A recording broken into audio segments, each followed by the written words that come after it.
क्षेत्र लासूरगाव महाराष्ट्राची कुलस्वामिनी देवी दाक्षायणीच्या यात्रा महोत्सवाला प्रारंभ झाला असून यावेळी देवीच्या मुकुटाचा भव्य पालखी सोहळा संपन्न झाला। यावेळी भाविकांनी मोठ्या संख्येने गर्दी केली होती। महाराष्ट्राचे आराध्य दैवत महाराष्ट्राची कुलस्वामिनी देवी दाक्षायणी मातेची यात्रा महोत्सवाला सुरुवात झाली असून या ठिकाणी आलेल्या भाविकांच्या मनोकामना पूर्ण होतात। त्यामुळे मातेच्या दर्शनासाठी या ठिकाणी भाविकांची मोठ्या संख्येने उपस्थिती राहते। यात्रा प्रारंभ झाल्याच्या दरम्यान या ठिकाणी षष्ठीला या यात्रा महोत्सवामध्ये देवीच्या टोपाची पालखी मिरवली जाते आणि पालखीचं प्राचीन महत्त्व असून पंचक्रोशीतील प्रत्येक गावामधनं प्रत्येक एक काठी पालखी सोहळ्यामध्ये मिरवली जाते। दक्ष राजाच्या काळात त्यांनी एक भव्य यज्ञाचं आयोजन केलं होतं। या यज्ञासाठी सर्वांना आमंत्रण होतं, पण त्यांची पुत्री देवी सती आणि महादेवांना राजांनी आमंत्रण दिलं नाही।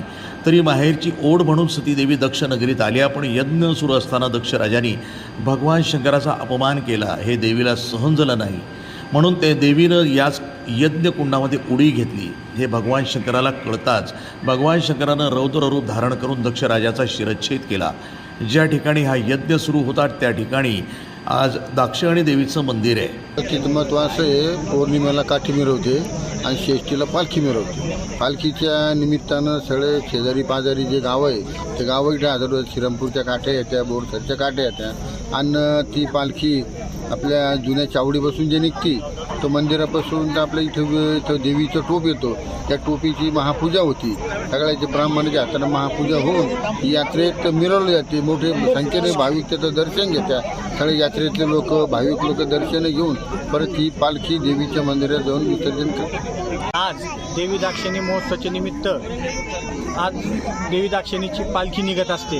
ही पालखीची सुरुवात विठ्ठल मंदिरपासून सुरू होऊन नदीपर्यंत येते आणि इथे जे बी कोणी मानकरी असतात ते मानकऱ्यांचं इथे देवीच्या ठिकाणी नदीत स्नान केलं जातं आणि स्नान करून पूजन होऊन वापिस पालखी मंदिरात जाते आणि मंदिरात त्यांचं विसर्जन केलं जातं। पालखी आमच्या इथे पालखीमध्ये विविध गावातून म्हणजे जवळपास 15-16 गावातून पालखीसाठी काठ्या मिरवल्या जातात आणि हा उत्सव आनंदाने साजरा केला जातो।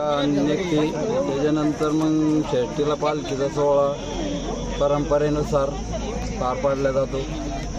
त्याच्यानंतर गाडी बैलात मिरवणूक काढली जाते, मंदिरात जाते, मंदिरात विसर्जन। म्हणजे जी यात्रा प्रारंभ होणार आहे याच्या अगोदर काढली जाते का पालखी? नाही, यात्रा म्हणजे काठीचं काय महत्व आहे? काठीचं जुन्या परंपरेनुसारच चालू आहे।